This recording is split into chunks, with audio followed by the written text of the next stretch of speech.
Dan Day, my cousin Vladimir Lewis on 9. I'm just such a fan sometimes, Vlad. I really thought everything from the get-go would work out with Jimmy Butler and the Miami Heat. I thought Heat culture is different. It's tough. It's mean. It's nasty. It does things the right way, and that's the way Jimmy is. And I thought, he was always kind of in a bad fit at different places. And now I'm realizing Jimmy Butler just has an expiration date everywhere he goes. He's only got one more expiration date, I think, left in him because he's starting to feel it a little bit. Vlad sends me a video of Jimmy. I didn't think it was that bad of an altercation. It seemed like maybe someone made a little mention to him at the club. Jimmy had a couple of drinks, called him something, maybe because he's not playing. And Jimmy took an exception, but didn't really want to get into it, but also didn't want to be no punk, you know what?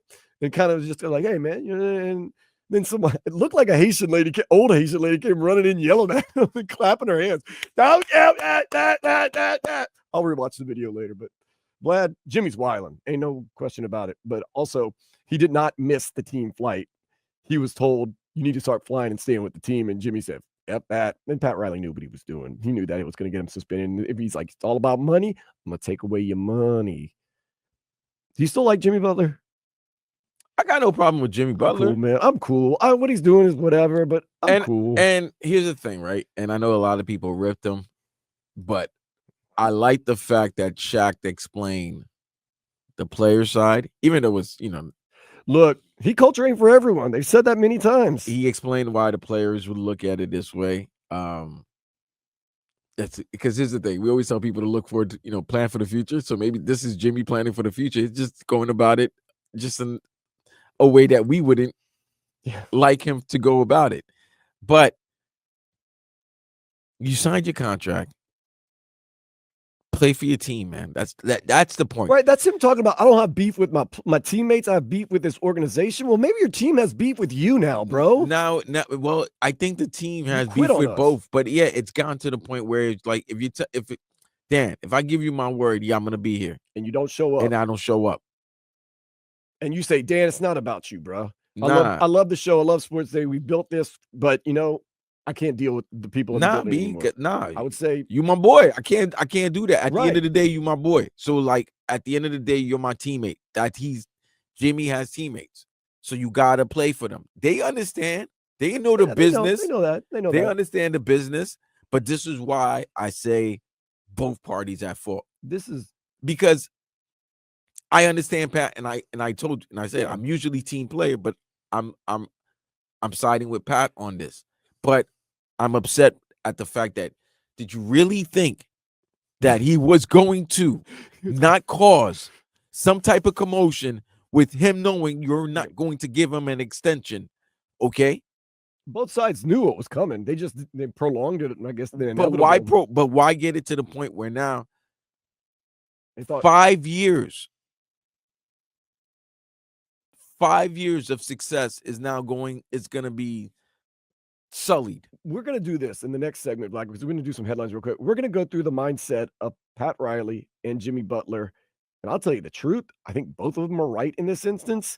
But I'll tell you this, as a teammate, I would be more mad at Jimmy Butler for dogging it on the court than not showing up. Not showing up, hey, you got to do what you got to do.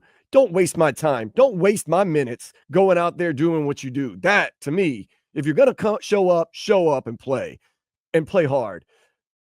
If you don't want to show up, that's your business. We'll go on without you. But to show up and to be a shell of yourself, that's disrespectful, man. Am I wrong in thinking that? No. Tyler Hero's probably like, F you, man. Don't show up. That's fine.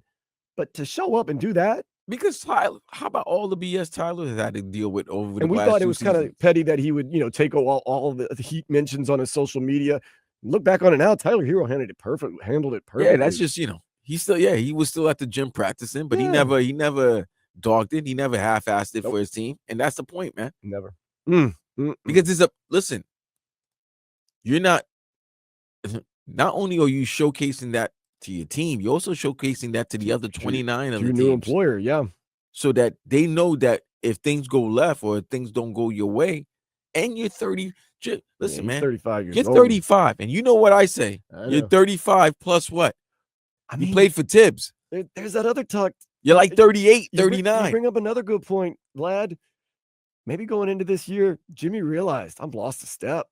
So what is he going to do? Act like he's dogging it out there, ask for the trade, try to get paid. And then the next team that gets him is like, whoa, this is like a 39-year-old Jimmy Butler we're getting. No, but I can understand why you want to go to Phoenix, because you don't necessarily have to be the man. It would be a good core. If you get Devin Booker, Kevin Durant, who's still right in the top 10 in the league. But if Miami, if you're going to want me to be the man, he wants to be paid like the man. I see. Yeah. And don't want to even though he's been paid like the man already and he signed the contract. Definitely don't want to go to Memphis where he's going to be shown up by Ja Morant. They got the young core over there, JJJ, and that'd be a good lineup, man. Anywhere Jimmy goes, he's going to help the lineup because he is still, in my opinion, a premier player in this league. But fam, okay, listen now. This is why I'm upset with the Heat. Second suspension, no movement, no trade, nothing. After tonight's game against the Nets, they got to get it done. They're coming back for a game against Orlando. They got to play him too. What are you going to have to play him? They're going to have to play him because now, because if you coach his decision, right, then that looks really weird, man. Now, if you don't play him, or you say, nah, you don't, send him home and anything like that, you say, yeah, the players union will get involved. But then if they're allowing it, if you're gonna let him stay home and pay him, why didn't you do it from before? Yeah. Why have this team have to go through all of this? Like, think about it. Even though they flew to Milwaukee, what's the questions that were being asked? Especially a game that's being televised on TV with their best player or their most notable player being suspended because he missed a team flight. A situation that now we come to find out that he's been flying his own way. We didn't many times. Vlad. We've known. Well, when I say we, I'm letting the public. The public, yeah. We keep it a bucket. We keep our mouth shut when we don't need to. We talked about this off the air. We don't have to, let people know the information. But now we've come to find this out. Yeah. Remember, we said when Jimmy said last week, the truth will come out. That's what I'm saying. And Vlad, you and I off the air said, "Oh, he better hope it doesn't." Because other things, Jimmy. No. Oh, Vlad. Some of those injuries.